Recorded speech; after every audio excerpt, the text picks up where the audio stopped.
Der Seat Ibiza Ola FR ist eine Sonderauflage, so wie der Clio Williams in den 90ern. Der spanische Flitzer wurde aber nicht nach Obst benannt, sondern wie der spanische Gruß, vermutlich um Verwechslungen mit Rennstellen zu vermeiden.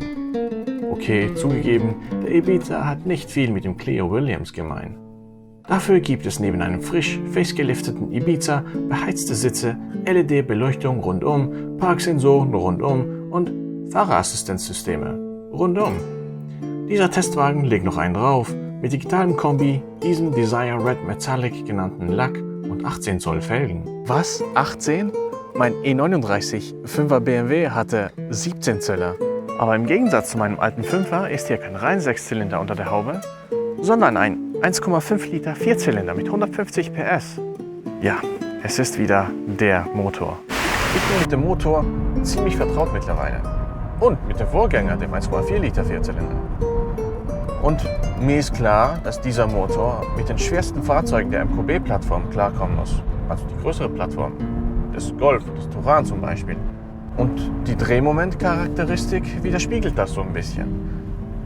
Das gesamte Drehmoment ist eigentlich von ab wenig Umdrehungen verfügbar. Und dann kommt nicht mehr viel. Und das ist okay. Man muss das Fahrzeug irgendwie ins Rollen bringen. Im deutlich leichteren Ibiza kann das aber zum Problem werden.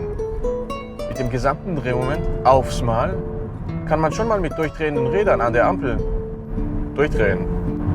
Vielleicht haben ja diese kleinen Hatchbacks doch nicht ihren Humor verloren. Durchdrehende Räder vorne, dann ist da noch diese manuelle Handbremse, also blockierende Räder hinten. Aber Obacht! Denn das ESP lässt sich nicht komplett deaktivieren. Und obendrauf gibt es natürlich noch die normalen Fahrmodi für eine schärfere Kennlinie, ein bisschen mehr Gewicht in der Lenkung und dem ESG. Aktuell ist das der potenteste Ibiza. Während der Polo ins GTI Bootcamp geschickt wird, gibt es aktuell keine Pläne, den Ibiza in die Cupra Gang aufzunehmen. Schade. Mit dem Top-Motor steht auch die Getriebewahl fest. Das 7-Gang DSG. Kein Handschalter hier. Das ist schade, denn kleine Hatchbacks und Handschalter passen super zusammen. Und wenn hier schon ein Hebel ist, warum nicht das Set mit dem anderen Hebel komplettieren? Aber vielleicht hat die Divergenz mittlerweile auch die Kleinwagen eingeholt.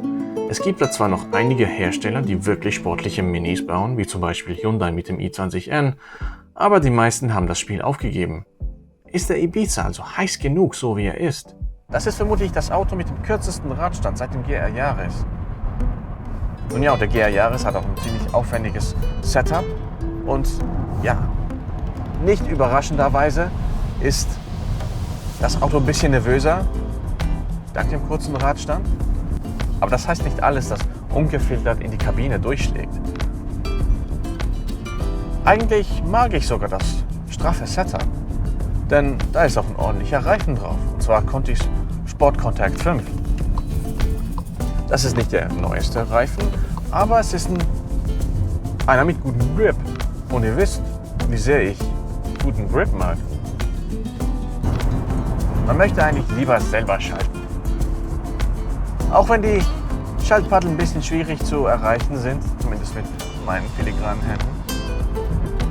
Und ja, das Heck spielt jetzt nicht sonderlich motiviert mit. Und man muss ein bisschen geduldig sein, nach der Kurve mit dem Gas geben. Aber ja, da ist Potenzial. Man kann mit dem Auto Spaß haben. Der Ibiza ist kein Performance-Hatchback, aber eine gute Erinnerung an die Zeit, als Hatchbacks ausreichend große Familienautos waren. Und das, obwohl der Ibiza mittlerweile größer als der originale Golf ist. Einen waschechten Performance-Hatchback will, der muss sich anderweitig umsehen. Wer aber einen ordentlichen Kleinwagen sucht, der viel Ausstattung und moderaten Fahrspaß mitbringt, der sollte sich den Ibiza mal anschauen.